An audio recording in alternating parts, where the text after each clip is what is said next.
Re-recording, a very powerful skill for you to keep yourself in the state of mind that you need to be in to successfully lose weight. Let's review. In order to successfully lose weight, you have to be in a determined state, a powerful state, a state that you feel like you can do it. If you're not, if you're in a depressed state, if you're feeling anxious or anxiety or overwhelmed or any other negative state, it is very hard, if not impossible, to do the things that you need to do to lose weight.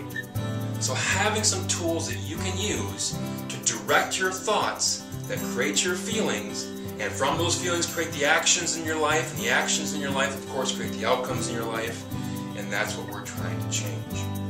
So, a thought pops in your head from something, a thought that you've tried to reframe. You've tried to ask the question, what about this is good that I haven't noticed, or how can this benefit me? But this thought keeps reoccurring and reoccurring, and you're having trouble finding any positive meaning for this thought.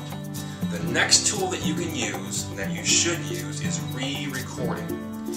Now before we go to this, you've got to first want better. You've got to want change, because all these tools that I'm sharing with you, if you don't want to feel better, if you don't see benefit in what these tools will do for you, then you're not going to use them. If you want to just stay caught up in the thought and the continued questions of why this happened to me, why do you do that, why does this always happen to me, why is this always going on, these constant questions that keep popping up that automatically come in our own internal dialogue create a thought attack, what starts off as a small thought becomes bigger and bigger and bigger and bigger until it becomes a full-blown thought attack, which then can lead to depression because we just focus on this and we no longer focus on the good things in our life, causing us to feel depressed. If you want better, that's the first step to making change. That will motivate you to try this stuff, because this stuff is unusual, this is odd. I'll be the first to admit that trying to use these mind tools, I've always come from the belief, and you probably have too, that human brain function is normally good, is normally okay, and only when we have problems with our brain and our thinking do we see a therapist, or is there need for making any changes. But it's just the opposite, people. It's just the opposite, that all of us have problems, and that if you're trying to lose weight, if you don't have some tools that you can use, it's going to be very difficult. And that's why most people fail weight loss, because of their thinking, not because of their ability. So the skill of re-recording, even though it's going to seem really odd to you, is extremely, extremely powerful. And what you're simply doing is taking the belief that a memory, whether it happened a minute ago, an hour ago, or a year ago, is simply a mental imprint, an electrical imprint in your brain, a recording, we can say, of what happened.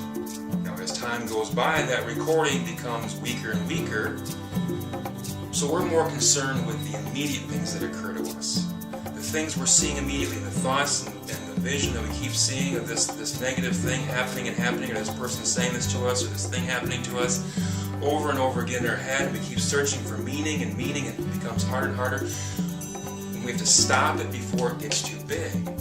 So when we revisit a memory, we are simply looking back in time at that recording.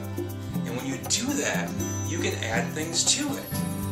You can add things to it that are just the opposite emotions. So by adding something funny, something peculiar, something that makes you laugh, something outrageous, something sexual, something totally nuts into that image, it changes the emotional impact. So you can re-record things consciously as you visualize this memory coming back to you. Use all your senses, not only see different things in this movie in your head of what happened, but also hear things differently. Hear the sounds differently of the person, what they're saying to you. Instead of the mean voice, hear a high-pitched voice, or a low voice, or a funny voice, or a Mickey Mouse voice. Or add music. Add your favorite song in there in the background so you hear it strongly. And have a funny character that you think this guy, whoever jumps in the video, this person that makes you laugh every time he's in there. You see him jumping in there and being a part of this memory. go faster in the memory forward, go backwards with the memory.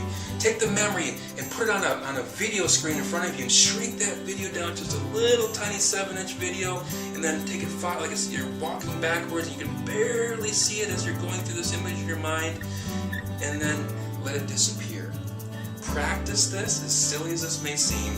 Give it a try. The next time you have something happen to you where you have this negative thought, you just can't seem to reframe it and make any positive benefit out of it, you seem stuck on it, and you know it's affecting how you're feeling, try this even though at the time you're not going to want to, because you're in your emotions, you are feeling these emotions, but here's where you have to make the choice. The choice, do you want to feel better or do you want to stay in this emotion? If you want to feel better, give it a try.